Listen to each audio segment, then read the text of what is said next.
You're holding position. The situation is stable. Tonight's military sci-fi story moves carefully and quietly, perfect for sleep. I remember the city by its vibrations, not the skyline, because on the shadow side you don't get one. You get stacked pressure shells and heat exchangers and a constant tremor in the bone. The mining levels ran beneath us like a slow machine breathing in the dark. When the magnetostorm rolled over the Terminator line, the whole habitat would sing through its bolts. The sound traveled up my boots, into my shins, and sat there until you forgot it was sound at all. That night, the tremor changed. The frequency tightened, as if something heavier had latched onto the frame and started pulling. We were already sealed in our suits when the first alarms failed. The external sirens were supposed to go off in a pattern, layered warnings that told you whether it was pressure, fire, radiation, or kinetic. Instead, we got a single thin tone, then silence. The city lights dimmed to a bruised orange and stayed there. Emergency strips came on along the tunnel walls, stuttering like a weak heartbeat. Comms were jammed from the start. That was not unusual during a storm. What was unusual was how complete it was. My throat mic fed back my own breathing and nothing else. The suit's text overlay kept trying to handshake with local repeaters and kept timing out. The map on my wrist pad showed half the nodes as dead, half as unknown. We were a 6-body escort detail in an industrial access corridor that smelled of hot rubber and dusted sulfur. I say smelled, but the suit filters took most of it. What came through was the faint chemical sting that always meant the dust had found a way around a seal. You learned to taste problems on this moon. You learned that the air was never entirely yours. The civilians were waiting at the junction, 38 workers in thermal coveralls, some with emergency masks, some with nothing but rags wrapped around their faces. A few carried hard cases. Most carried nothing, because someone had told them to move fast and they had listened. Between them and me was a sealed core case, the length of my forearm, tethered to my harness by braided line. It was heavier than it looked, not in mass, but in the way my posture accounted for it. The case had no markings except a heat warning and a lock symbol. It hummed faintly when the storm surged, as if it was drinking the noise. My unit attachment came from penal security. That was what the patch on my left arm meant, a black bar with a white triangle. Nobody called us by unit name here. We were an added layer, bodies in suits meant to keep a line from breaking. We weren't here to win anything. We were here to move people and one piece of proof. Our orders existed as a sequence of timestamps on my wrist pad, preloaded before the comms went to ash. Escort civilians to rail spine access. Maintain sealed core integrity. Prevent contamination spread beyond Sector 9. If contamination confirmed, isolate and hold until override. No signature, no voice, just the directives like a checklist written by someone who would never taste sulfur through a failing filter. We moved. The pressure tunnel sloped down. The walls were ribbed metal with maintenance panels every 10 meters. Condensation had frozen into gray pearls around the joints. The floor plates were gritty, and each step made a soft scrape that sounded too loud in the enclosed space. The civilians tried to keep pace, but fear makes groups uneven. They bunch, they hesitate, they surge. My drones went ahead. One mapped geometry with a thin green line that laid itself over my HUD. The other ran thermal, painting heat signatures in dull reds and pale blues. In tunnels like this, heat was life and threat at the same time. At the first corner, the thermal drone showed a smear of warmth that didn't match any body we carried. It was low to the floor, spread along the base of a wall panel like spilled syrup. The map drone flagged a deviation. Panel seemed slightly raised, as if someone had pried it. We should have stopped there, sealed it, marked it, rerouted. That would have been doctrine. But doctrine needs time, and time was oxygen. My suit timer showed 72 minutes of breathable air at current exertion, assuming no leaks got worse. The civilians had less, and some had none, just masks and luck. We had to reach the rail spine because it had bulk oxygen and hard isolation doors. Outside of it, every corridor was just a tube that could turn into a coffin. I motioned with my left hand, the only language we had. Slow, tight, keep moving. The warmth smear stayed where it was. It did not chase us. It just waited. The first casualty came without sound. A civilian near the middle stumbled, catching a boot on a floor seam. Another helped him up. In that moment, the group slowed and compressed. Bodies pressed closer. Fabric brushed suit plates. Hands grabbed at anything solid. Something thin and pale slid from a ceiling grate above them. Not fast, not dramatic. It was a filament, like a strand of fungus or a cable of wet bone, lowering itself into the cluster. My thermal drone didn't flag it because it was cold. It touched the exposed neck of the man who had stumbled where his mask had shifted. It adhered. I saw it tighten, subtle as a muscle. The man's hands went up, clawing at his own throat. He didn't scream. There wasn't enough air, and shock steals sound before the suit ever could. His eyes bulged behind plastic lenses. His knees buckled. 2 more filaments dropped, precise, as if guided. One found a wrist where a glove seam gaped. One found a cheek. I fired a rail burst into the ceiling grate. The round punched through metal and whatever else was there and detonated in a short cone of plasma-cutting fragments. In a confined corridor, the blast felt like a fist. The civilians flinched, pressing closer again, making the geometry worse. The filaments recoiled, not like animals, but like material responding to heat. They snapped back into the grate, leaving pale residue on skin and suit plates. The man on the floor convulsed twice and went still. We couldn't carry him. We didn't have straps. We didn't have spare oxygen. We didn't have the luxury of grief. I marked his body on my pad, 1 down, contamination probable. I sprayed sealant foam over the grate until it bulged out like a tumor. The foam hissed and set hard in seconds. It was designed for hull cracks. It held. As we moved again, I watched my gloved fingertips. Sulfur dust had settled on the black polymer. In the light from the emergency strips, the dust looked like gray snow. Later, I would realize the dust was clumping in patterns, as if something was breathing through it. We kept descending. The tunnels became older, rougher, patched with plates of different alloys. The city had been expanded in urgency over the years, chasing ore veins deeper into the moon. Expansion leaves seams. Seams become mouths. The magnetostorm hit harder. The lights flickered. My map drone lost signal and spiraled back, tether line taut. The thermal drone remained, but its feed stuttered with interference. My HUD filled with static snow for half a second, then cleared, leaving my own reflection ghosted across the visor. In that half second, I saw movement where there should have been none. Pale lattices along the tunnel wall, like coral forming in fast motion. Then it was gone, replaced by metal and grime. We reached a freight lock. The door was a circular iris designed for cargo pallets, not crowds. Its indicator panel was dark. Manual override was possible, but it required power. One of my unit designation M4 on my roster. A tall body with a bulkier suit kneeled by the panel and opened it with a cutter. He worked by suit light, hands steady. I covered the corridor behind us, rail carbine held low, barrel tracking seams and grates, and the dead man's absence. When the lock finally cycled, it did so with reluctance. The iris opened a finger width, paused, shuddered, then widened enough for bodies to squeeze through. The air inside the lock tasted different, colder, drier. A ventilation duct somewhere was pulling hard. We shoved the civilians through. The corridor behind us remained quiet. Quiet is never comfort.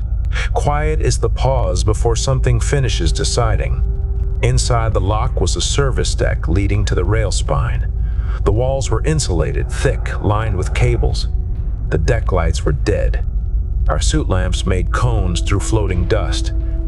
Halfway across the deck, my thermal drone painted a new shape ahead, a human heat signature lying against a wall, too still. We approached. It was a rail technician in a gray suit, faceplate cracked. His chest rose in short, shallow movements. The air around him shimmered with cold. A small hole had been punched through the wall behind him, and frost had formed in a halo. Pressure had bled and then sealed, makeshift patchwork. On his neck, around the crack of his collar, pale growth had formed, thin plates overlapping like scales. It was not blood. It was not frost. It was something that had used his moisture and skin oils and whatever was in the air as raw material. He stared at us, pupils wide, jaw trembling. His hands kept trying to peel the plates away, but each time he touched them, they seemed to tighten. We couldn't help him. Not without opening ourselves, not without sharing air. We stepped past. The civilians tried not to look, but they did. Fear needs proof. It feeds on it. Beyond the service deck was the rail spine access tunnel. The rail spine was the city's backbone, a sealed line running under the habitat shells with branch tunnels feeding ore, equipment, and people between sectors. It had its own atmosphere controls, its own power, its own doors that could cut a section off like amputating a limb. When we reached the access portal, it was sealed. A red strip light ran around the frame, steady. The panel displayed one word: Sanitize. I tried the manual input. The pad refused. The system did not recognize my unit codes. Penal security had override authority, but comms were dead, and authority is meaningless when the machine doesn't hear you. M4 and another body set charges along the seam, small-shaped cutters designed for bulkhead breaches. They placed them with care, because you can't be sloppy in a pressure environment. A bad breach makes more corpses than enemies ever do. As they worked, the civilians huddled behind us in the access tunnel, packed tight, breathing through masks, eyes reflecting suit lights. My oxygen timer dropped to 58 minutes. The magnetostorm surged again. The strip light around the portal flickered. In that moment, the word Sanitize blinked off, replaced by blank. The bulkhead behind us, the one we had come through, slammed shut. Not slowly, not on a warning cycle. It slammed like a guillotine driven by emergency pressure actuators. The sound rang through the tunnel as if the city had been struck with a hammer. Then the floor vents opened. A cold hiss poured in. The air pressure changed subtly, enough to make ears pop in those without proper seals. The civilians with masks grabbed at their faces. Some coughed, some sagged, eyes rolling. My suit filter warning chirped once, then displayed a new alert: particulate, spike. The ventilation system was flooding the access tunnel with something. Not smoke, not gas, something dry. Sulfur dust thickened in the air, turning our suit lights into pale cones. It coated everything. It got under eyelids. It found teeth. It found seams. I saw it settle on my gloves in a pattern that looked like lace. Then the lace moved. Not like a creature, like a material responding to a field. Tiny grains shifted, aligning, clumping. A film formed between grains, binding them into thin membranes. On the wall, where dust accumulated along a cable run, the membrane thickened into a pale ridge. It climbed upward as if gravity was optional. It reached a ceiling grate and spread. The enemy was in the dust. Or the dust was the enemy's delivery. It didn't matter. The effect was the same. The penal security controller had initiated silent lock sanitation. That meant the sector was being sacrificed to prevent spread. Anyone still inside was considered already lost. We were inside. M4 finished placing charges. He triggered them. The shaped cutters bit into the portal seam with a series of muted thumps. Metal glowed, then split. The portal did not open. The sanitation lock held, reinforced. We would have needed heavier charges or time to cut through. We had neither. The civilians began to collapse. Not all at once. One at a time, like a slow wave. Their masks were not rated for particulate that fine. Their lungs were not designed for foreign adhesive films. They coughed, then gagged, then fell, hands clawing at throats and faces. Some tried to crawl away from the vents, as if moving could outrun what was already inside them. We could have tried to drag them. We did, at first. We hooked arms under shoulders, pulled bodies toward the portal, as if the door might decide to become merciful. It did not. My suit timer dropped to 46 minutes. My neck seal warning blinked amber. The scored ring was leaking more under the pressure changes. I could taste sulfur sharper. The dust film on my gloves thickened. I scraped it against a wall panel, smearing it. The smear stayed cohesive. It did not crumble like dust. It held like tissue. I understood then what containment meant. Not a battle line, a decision line. I looked at the sealed core tethered to my harness. Its case was clean, less dust clinging to it. The surface seemed to repel. The humming had increased, faint but steady, like a heartbeat under glass. We had been told to maintain its integrity. Proof mattered more than bodies. Proof could justify what would happen next to the entire moon. A new directive appeared on my wrist pad, not transmitted but preloaded with conditional triggers. If Sanitize active, priority, core exfiltration. Secondary, survivor exfiltration if possible. Tertiary, terminate, compromise to prevent vector. No signature, no voice, just a machine decision tree written by someone who had never had to look into eyes behind a fogging mask. We didn't have dialogue, we didn't have arguments, we had gestures and timing. I signaled the remaining unit bodies to shift, not toward the portal, away, toward a maintenance hatch I had marked earlier on the map, a service crawl that connected to the freight mass driver tunnel. It was not designed for people, but it was a path that did not run through sanitation locks. The mass driver line was external logistics, hard to shut down completely without starving the colony. We moved.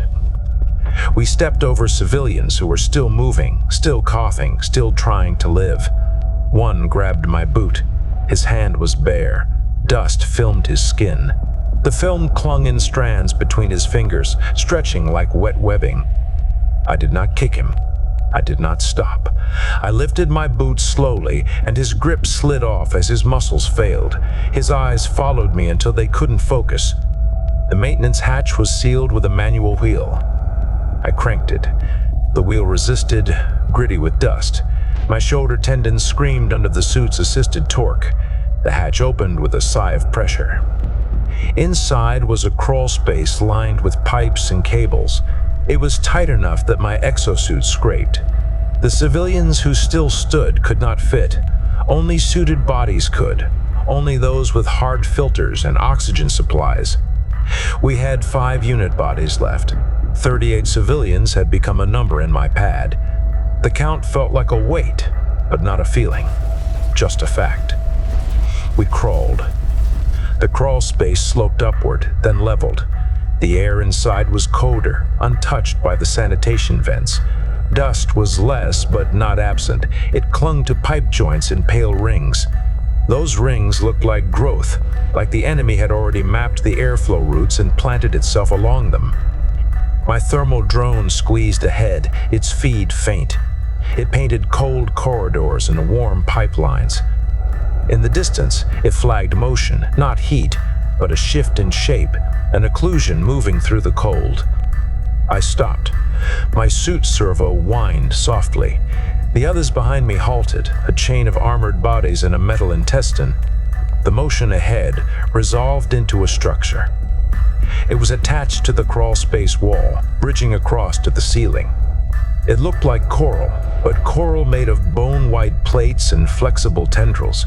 It had grown through a seam, feeding on condensation and trace organics.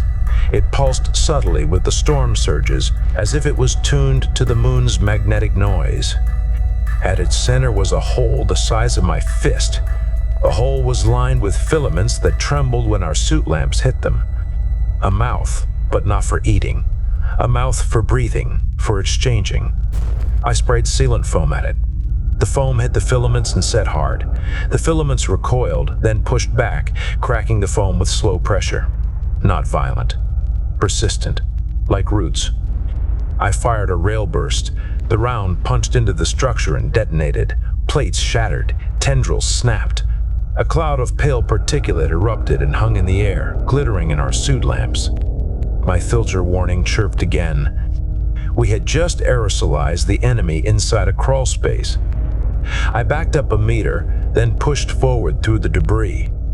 The coral plates scraped along my suit chest. Filaments slapped against my visor and slid off, leaving smears that tried to cling. The smear on my visor moved when the light shifted, aligning into patterns, then relaxing. We got through. The crawl space widened into a service vestibule near the freight mass driver tunnel. The freight tunnel was a long external pipe that ran to the moon's surface, where cargo capsules were launched along magnetic rails into orbit.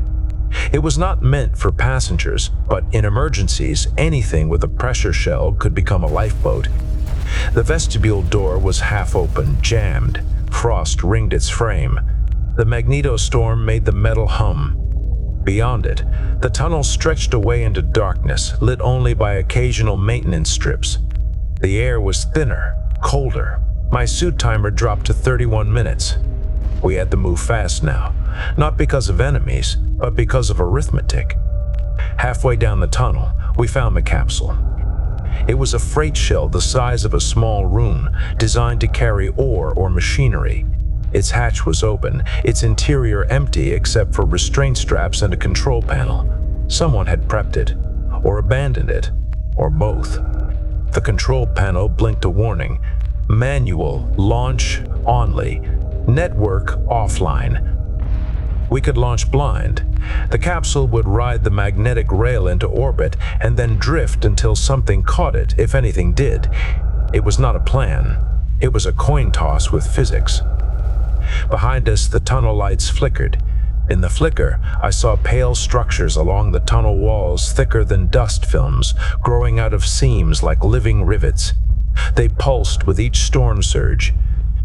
The enemy had followed, or it had already been here.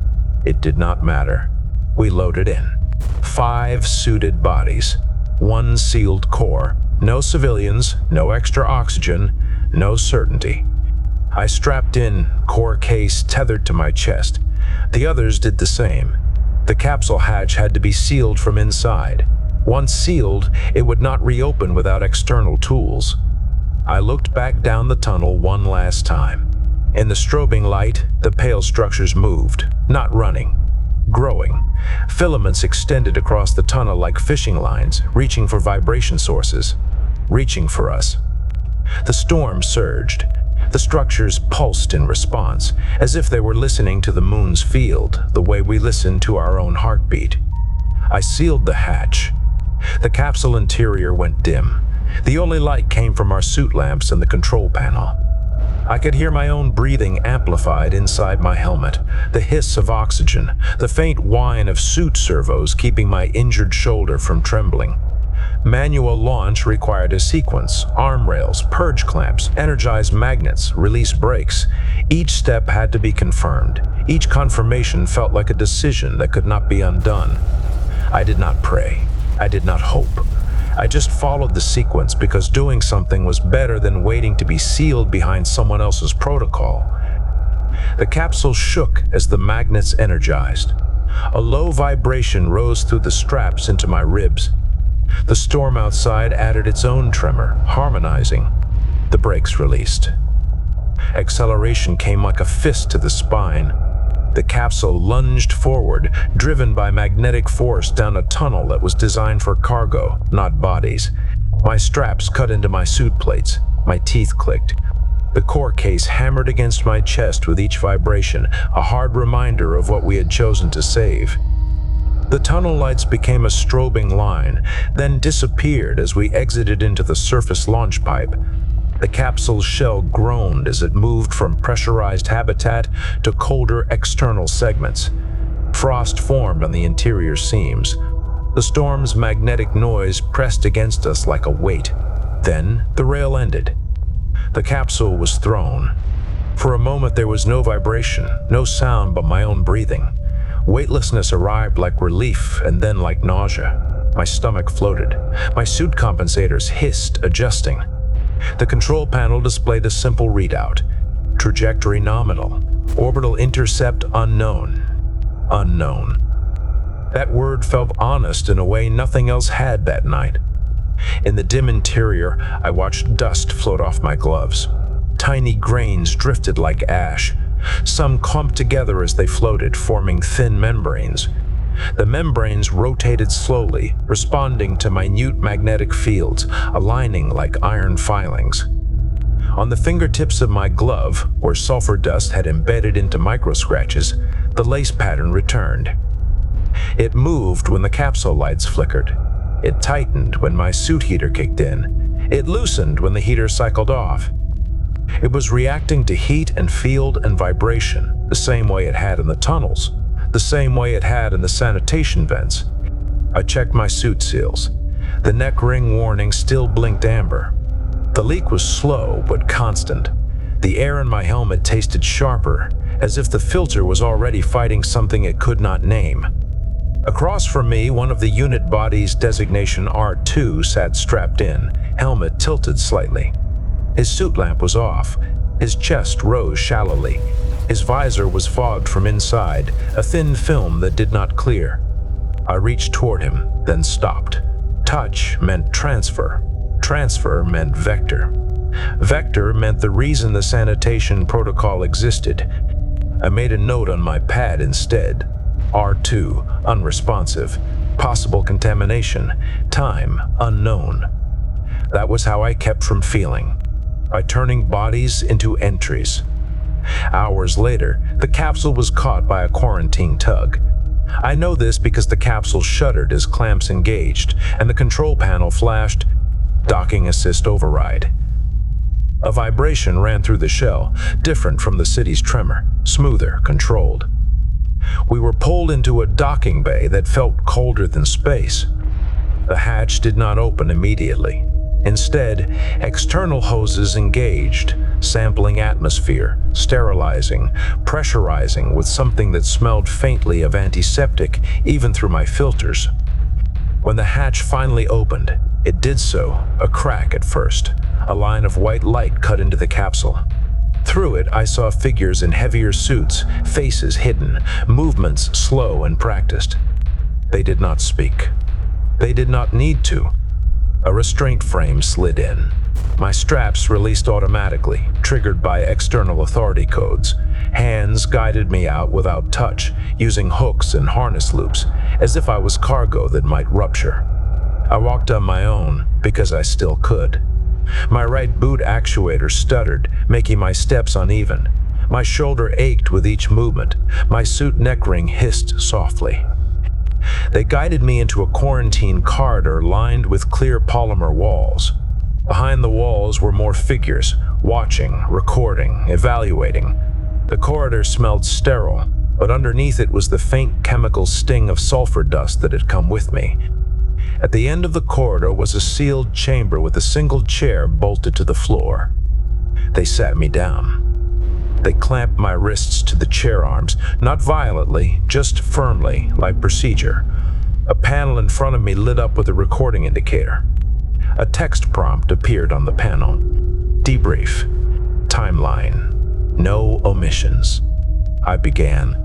I spoke into my throat mic knowing nobody would answer back, knowing the recording would be reviewed by people who would turn my words into new protocols, new locks, new sacrifices.